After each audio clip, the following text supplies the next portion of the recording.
Today's scripture again touches on the futility of trying to please people. In particular, today's scripture is in the context of our culture. And I love what it says in Romans 12. It says in verse 2, "Don't become so well adjusted to your culture that you fit into it without even thinking." And then later down in that verse it says, "Unlike the culture around you, always dragging you down to its level of immaturity, God brings the best out of you. He develops well-formed maturity in you." Did you get that part? Unlike the culture around you, always dragging you down to its level of immaturity. Think about that for a moment.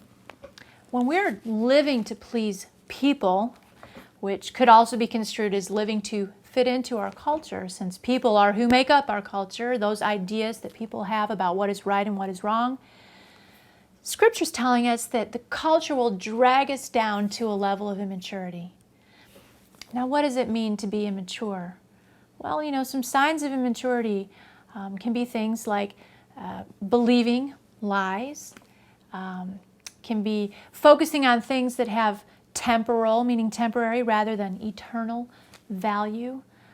There's a lot of immature people around us, and boy, in a lot of ways, each one of us is immature, but we want to grow and to be more mature. And to do that, Scripture is telling us not to look to our culture, not to live to fit into that, but instead to look to God.